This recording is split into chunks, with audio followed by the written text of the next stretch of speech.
The fifth and second keynote speaker at the 2018 La Trobe Innovation in Food and Agribusiness Forum is Mr Mark Stone AM, Chief Executive Officer of the Victorian Chamber of Commerce and Industry, or VCCI. The title of Mark's presentation is VCCI's Agribusiness Taskforce Findings. Now, the VCCI Taskforce comprised agribusiness representatives, academics, industry experts, and they spent 6 months investigating the issues and opportunities facing the agricultural sector in Victoria in 2017. Now, Mark reminds us that agribusiness exports account for some 30% of all Australian food and fibre exports, and a significant 40% of all Victorians' goods exported. The task force called for an increase in the quality of innovation and value capture across the agribusiness supply chain and growing new agribusiness markets. The task force identified a need for addressing infrastructure gaps and a strong focus on the innovation in food and agribusiness industry. Mark said a rebalance was needed of funding of research away from traditional agricultural food manufacturing to support wider research and development that has stronger commercial outcomes. This included an emphasis on quality and a priority on early adoption of new technologies, stronger networks, clusters and services to support collaboration, commercialisation, innovation and research, and developing stronger data and tech skills within the sector. Mark argues that this requires a range of measures that must be a priority for both industry and government working together. Please enjoy Mark's presentation.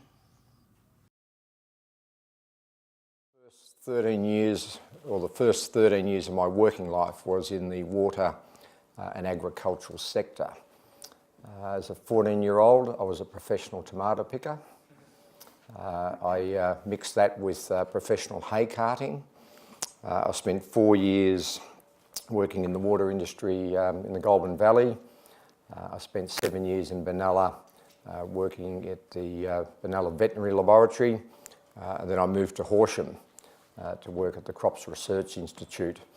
Now that was probably before man walked on the moon, so my experience directly in the agricultural sector is a little bit dated now. I'd like to speak today about why we need to increase innovation across the agribusiness supply chain. And first I thought I'd set the scene and talk a little bit about agribusiness in Victoria. Victorian agribusiness leads the country. The Victorian Chamber is a strong supporter of Victorian agribusiness. We back efforts to improve the sector's performance, and we have a good reason to do so. Agribusiness is a diverse and large contributor to the Victorian economy.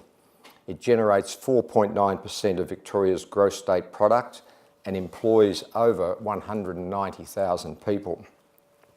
Victoria's agribusiness sector is a large exporter. Food and fibre is Victoria's largest export, accounting for approximately 1/4 of the state's total goods and services exports. At the Chamber, we issue 78,000 certificates of origin per year, which allows us to see firsthand the strength of Victoria's agribusiness exporters. Out of the top 20 clients that we use for our certificates of origin, more than half are agribusinesses. Victorian agribusiness supply and export more premium food and fibre than any other state in the country. In 2016, Victoria's agribusiness exports made up 25% of all Australian food and fibre exports. Victoria produces more than 80% of Australia's dairy exports, 48% of Australia's horticultural exports, and 41% of Australia's prepared food exports. Victoria also has more than 40 food research centres, including La Trobe University's AgroBio, which is one of Australia's premium bioscience facilities. So why is innovation in food and agriculture important? It is vital for sector growth. While agribusiness is performing well in Victoria, we should not assume that strength at home is a recipe for agribusiness success abroad. In global terms, Australia's domestic market is small. If Victoria's sector is to grow, then agribusiness must be even more internationally orientated than it is at present. It is not an easy task. Victoria faces strong competition in export markets, particularly in low-value, high-yield crops. To succeed, agribusiness must target premium markets with premium foods at competitive prices. This is why innovation is important. Innovation in food products and packaging helps Victorian agribusiness to keep pace with changing customer demands in export markets. Innovation drives supply chain to more efficiently deliver food at competitive prices, which will grow our market share. Systems innovations and new technologies underpin improvement in regulatory frameworks and export protocols. This helps improve market access and reduce costs while ensuring product standards. Innovation also enables our food safety and biosecurity systems to keep pace with constantly evolving sanitary and phytosanitary risks that threaten Victoria's global reputation for producing clean and safe food. And there is room for improvement. There is no question that Victorian agribusiness has a strong global reputation. However, we must not become complacent. Since 2005-06, agribusiness exports from Victoria have grown at an average rate of 6% per annum.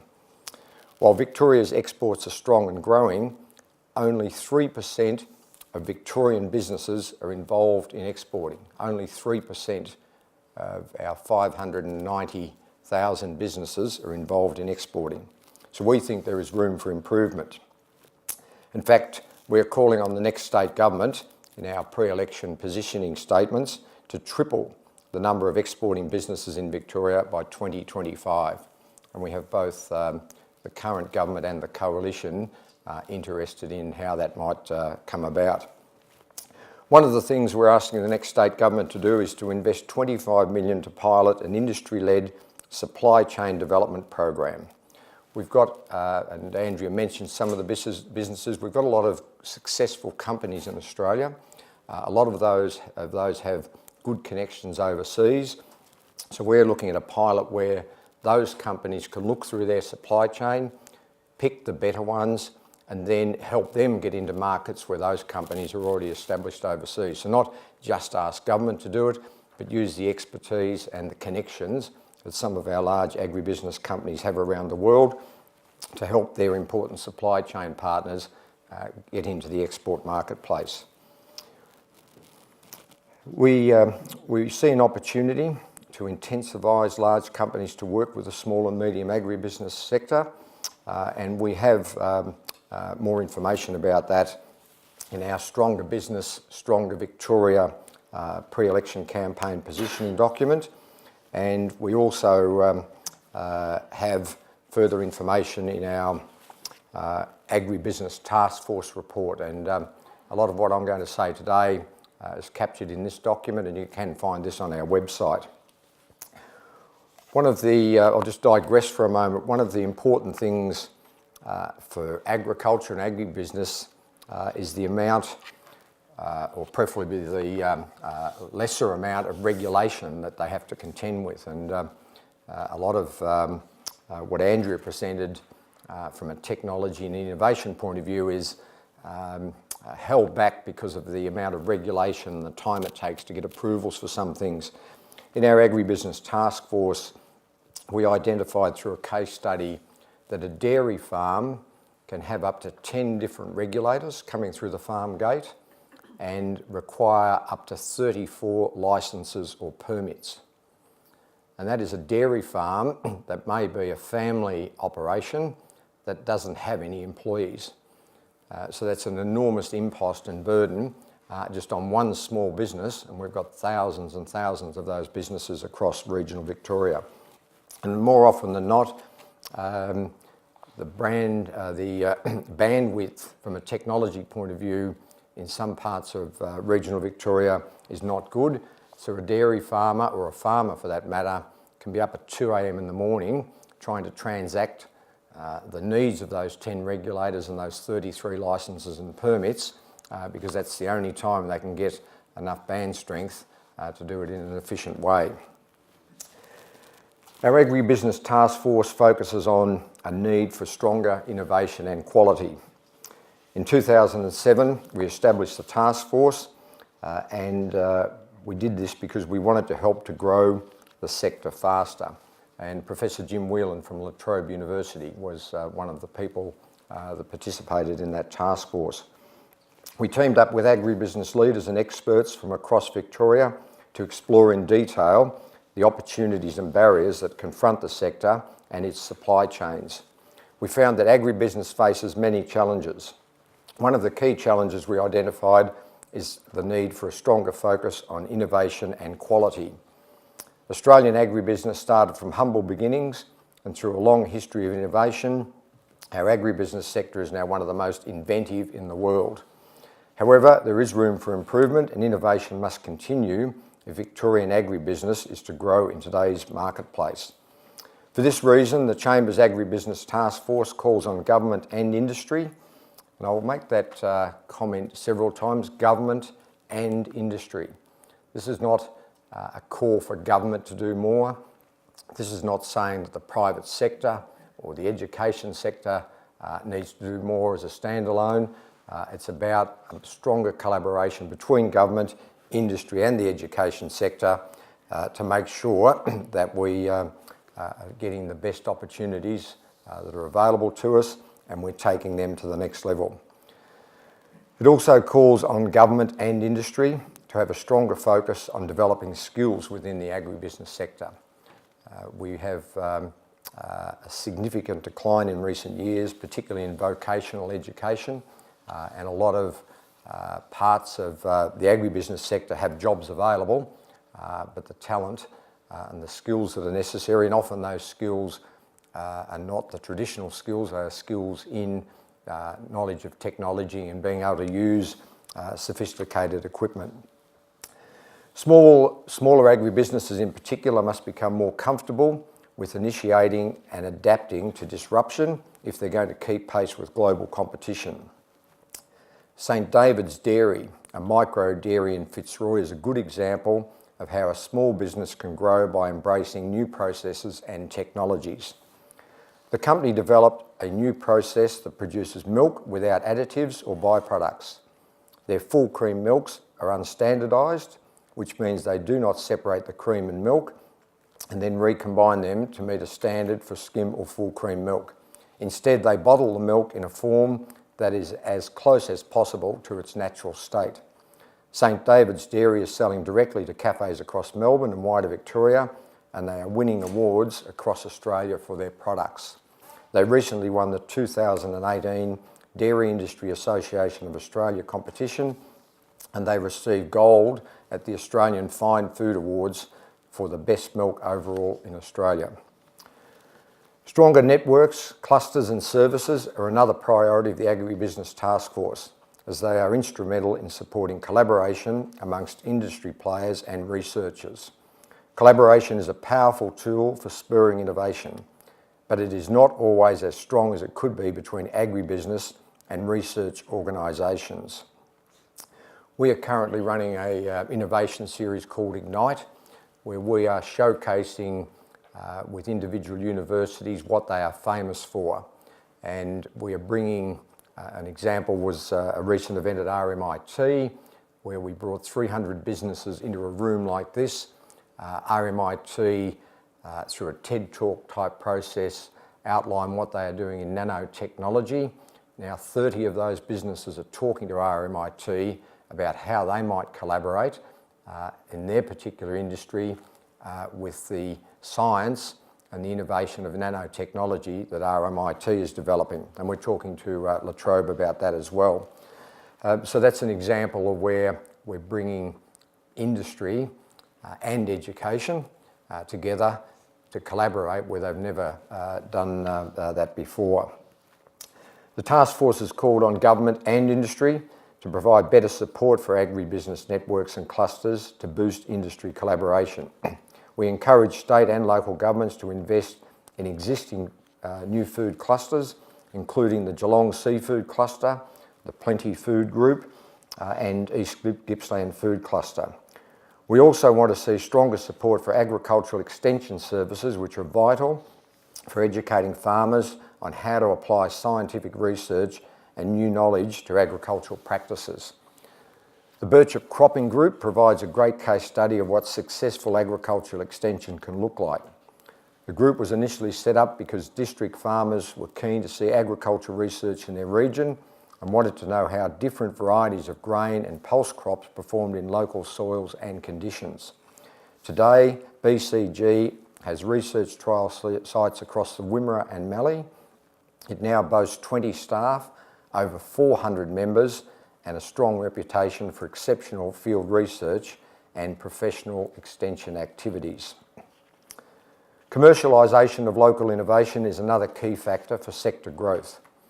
Research and innovation mean little if they cannot be commercially focused. Startups and innovation hubs can significantly benefit the agricultural sector in this space. They are instrumental in efficiently commercialising new technologies and other innovations. The challenge for both government and industry is to ensure that innovation and research can be commercialised rapidly and then adopted and applied through all tiers of the value chain. Our task force urges the government to fund an agribusiness supply chain development program to connect more established agribusinesses with Victoria's agri-tech sector.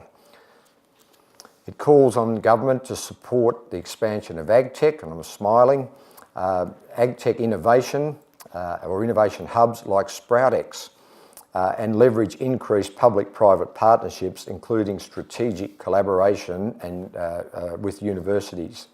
Now, I've got a paragraph on SproutX, but I'm not going to read it out because Andrew has already given us a good insight to what SproutX does. But congratulations to them and their target of commercialisation of 10 agtech startups per annum. Finally, the Agribusiness Taskforce identified a need for stronger skills within the sector. Innovation and entrepreneurship do not just require greater technical expertise. They need to be complemented by better business management skills and Asia-relevant knowledge and capabilities. Strong business skills and cultural awareness are essential for integrating technologies and other innovations into new business models and new ways of serving customers. The Victorian Chamber has great programs for supporting business to develop skills in these areas. We're a registered training organisation. We have a wide range of nationally recognised certificate and diploma level qualifications, including courses in business management and international trade. We also offer an exclusive China business placement program. With the Jiangsu province and the Jiangsu Chamber of Commerce, we take about 15 Victorian business owners or executives into China each year. We have an intensive 3-week placement program where we support those people with translation, accommodation, and of course the initial establishment of their placement in a Chinese business where they can get to know the culture better, make business connections, and also look at what innovation and technology is happening in their particular sector in that part of the world. In conclusion, the importance of innovation and quality in the agribusiness sector is undeniable. At the National Farmers Federation Congress, now Andrew and I didn't get together before this presentation, at the National Farmers Federation Congress in mid-October, Australia's wealthiest individual, Anthony Pratt, called for greater innovation in Australia's agricultural sector in order to lift competitiveness and help overcome labour and water shortages. For instance, glasshouse-based farming and the use of robotic harvesters are helping innovative agricultural companies like the Costa Group to achieve significant growth. With these innovations, fruit and vegetable growers can make substantial gains in water use efficiency and they're able to better manage labour shortages. Andrea had a great shot up there of glass houses in the Netherlands.